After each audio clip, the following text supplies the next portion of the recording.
Welcome to the combined course video. The successful candidate will receive both the Cal North F license and the NSCAA's Level 3 license. The following information is from the NSCAA's curriculum. Additionally, the candidate must also view the Cal North F license video. Let's start with teaching methods and mechanics from the NSCAA's curriculum. At the start of every season, the coach should produce a coaching philosophy to be handed to parents and players.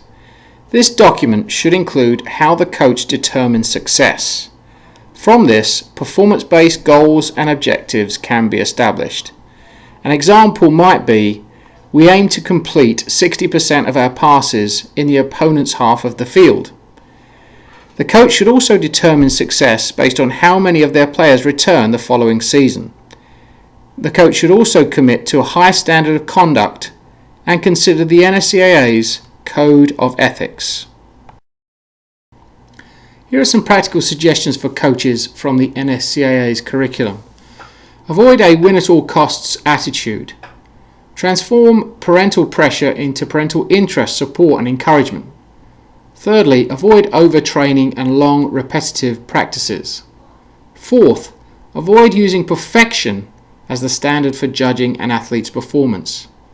Fifth, don't associate a player's worth or value as a person with their performance and ability on the soccer field, i.e., don't send the message, "I only like you if we win."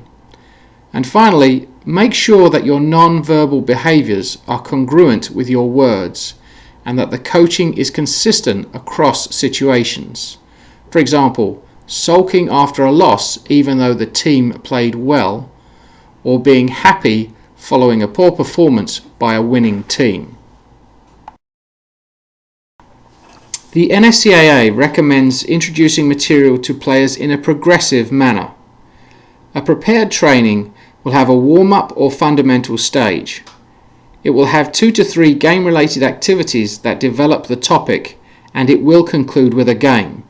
And this game will almost always be less than 11 versus 11. The coach will briefly preview the topic and explain why the topic is relevant. Players should be quickly placed into the training activities and allowed to experience them. Only then should the coach begin to interject with coaching advice. Stopping the activity to make a coaching point can be effective.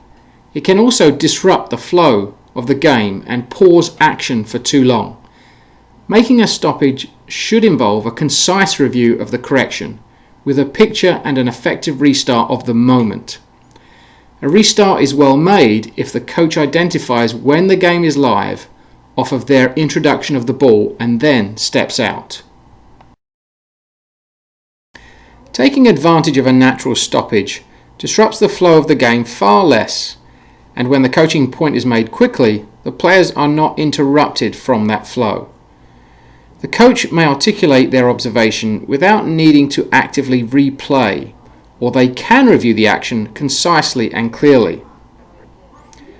Coaching an individual in the flow of the game is also an effective tool. It allows the coach to address something the entire group does not need to attend to. The coach may simply talk to the player clearly as the action continues, or may take the player to one side and discuss.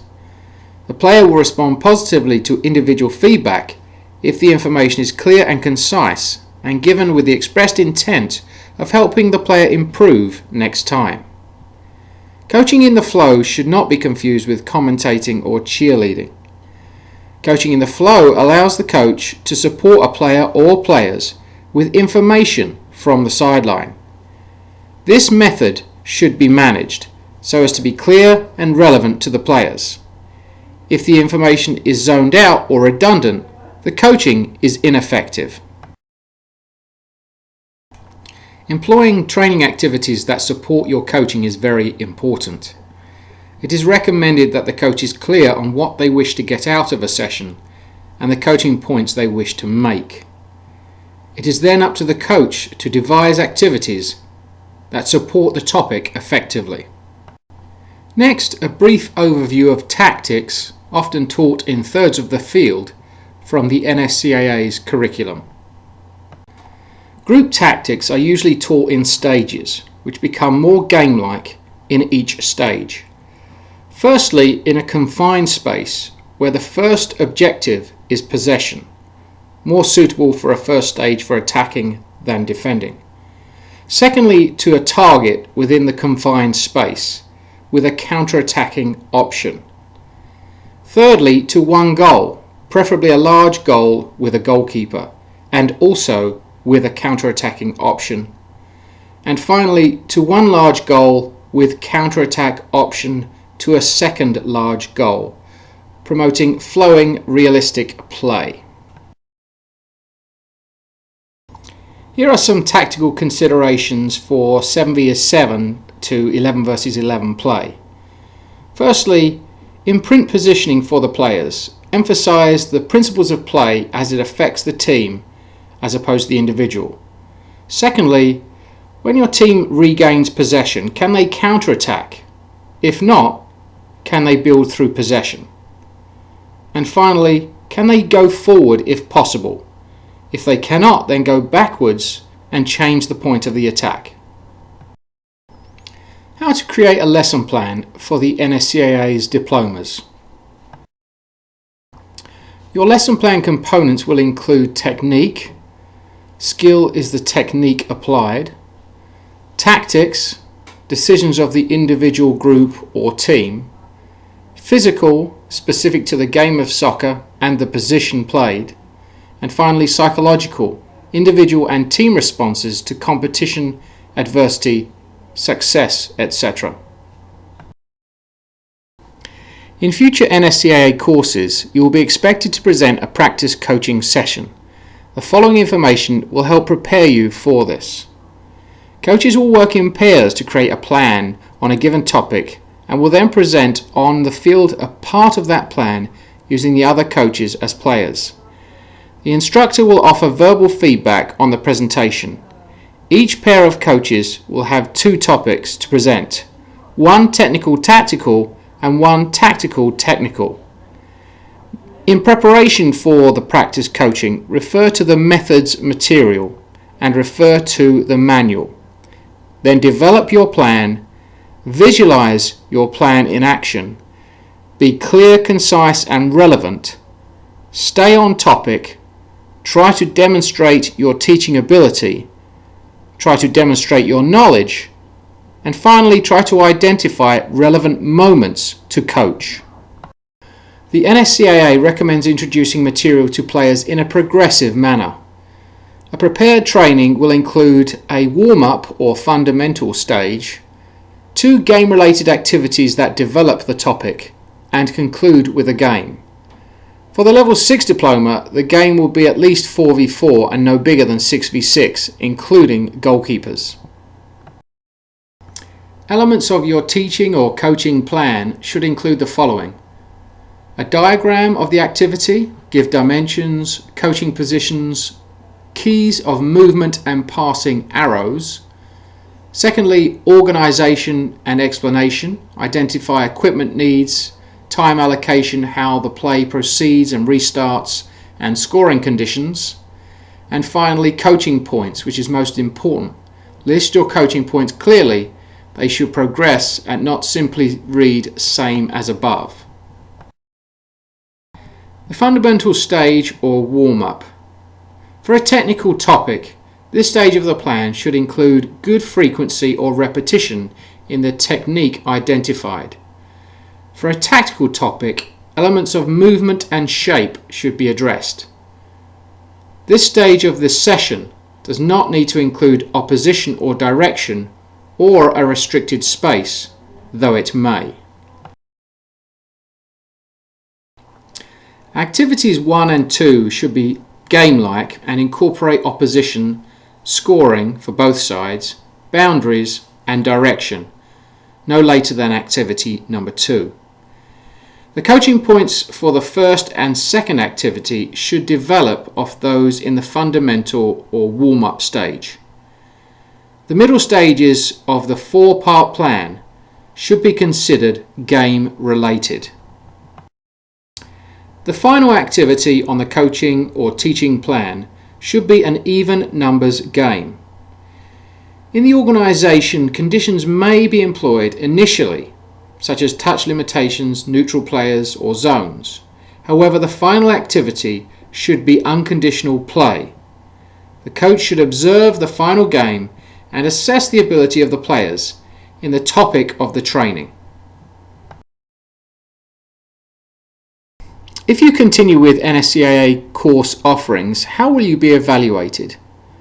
Firstly, by your organisational capabilities, such as your coaching outline. Is your plan clear and concise? Does it reflect the topic assigned? How is your coaching demeanour, your appearance, professionalism and enthusiasm? What about your coaching setup? Is there an appropriate utilisation of equipment and accessories? What about the utilisation of space and players? Did you use the correct field size and numbers for activities and personnel? You will also be evaluated on your instructional capabilities. Firstly, your ability to communicate. Do you articulate quality coaching points clearly and concisely? Secondly, your ability to demonstrate. Do you paint clear and concise pictures? Thirdly, your ability to identify and correct problems. Can you stop, recreate, rehearse and restart play properly? And finally, your knowledge of the game. Do you demonstrate an understanding of the nuances of the game? The following activities are from the NSCAA's Level 3 curriculum. Here is a warm-up for a receiving and turning activity. Your organisation, 20 by 25 yards of space, groups of 4 players. Servers play into a teammate who is marked by a passive defender. Turn with the ball and possess to teammate on the opposite side. 4 to 8 repetitions, then switch roles. Coaching points. Keep sight of the ball, receive with the inside or outside of the foot, and first touch away from pressure. Identify a target to play to on the turn. Receiving and turning activity number 1. Your organisation is 2v2 to 2 neutral targets wearing blue shorts in the diagram. Playing area is 20 by 25 yards. Both teams of 2 have a target at each end of the space. Play is continuous. If a player cannot turn, they play back to the target as support. The illustration below, as the ball goes to the target, can the receiving player receive the ball on the half turn and play to the other target? For activity number 2, receiving and turning, your organisation is 4 versus 4 to 4 small goals in a 25 by 40 yard area. Both teams have to keep 2 players in the attacking half of the field. Take up a position based on the ball, the opponent and the goal. Receive the ball on the foot furthest away from the opponent. Keep the ball out of the feet. Use the body and head movement to fake the turn. Conclude with the following receiving and turning game. The organisation is 4 versus 4 plus goalkeepers in a 25 by 40 yard area. In the example below, X1 plays to X2 and X3 spins out without the ball to the blind side of the defender, thus enabling the player to face forward with possession of the ball. The coaching points to look for: forwards maintain the length or depth of the field, the awareness of the ball, the opponent and positioning. Can the attacking player take the opponent away from the space you wish to receive the ball? And can the player turn with the minimum number of touches? Here is a passing and penetration warm-up. The organisation is 4 versus 2 keep away and the playing area 15 by 20 yards. If there's a loss of possession or the ball is kicked out, then one defender switches roles with the player who made the error. Coaching points. Consider the player in possession. and the teammates' supporting angles? Do the players consistently shift positions relative to the defenders? Are passes made to the foot furthest from the defender? Are hips and shoulders open to teammate? Move the ball to move the opponent, thus creating the chance to split and turn the opponents around. Is the first touch away from pressure? Passing and penetration, activity number 1. Your organisation is 4 versus 2 keep away in two 20 by 15 yard boxes with a 5 yard channel in between. The group of 4 tries to complete 4 passes before passing to teammates in the opposite box. If defenders win the ball, either in the box or in the channel, then players swap roles. Coaching points. Encourage when players make correct decisions. Do they take a look before receiving the ball? Is the correct technique utilised when passing to the opposite box? Is first touch away from pressure? Passing and penetration, activity number 2. Your organisation is 4 versus 4 plus 4 neutral players who are 1 touch on the flanks, and you are playing to 4 small goals in a 20 by 35 yard area. The 4 goals increase attacking options and decisions. Coaching points to consider: the 4 neutral players support and provide combination opportunities, keep the ball moving to move the opponent, and create an opening to score. Utilise the neutrals, those are the players wearing the blue shorts in the illustration, to retain possession and to move the opponent. The passing and penetration game. Your organisation is a small-sided game, such as 4 versus 4 plus keepers in a 20 by 35 yard area. Your coaching points. The player in possession looks to penetrate by shot, by dribble or by passing. Teammates look to support to maintain possession and set up combinations. Do the teammates provide necessary width and depth to aid ball retention?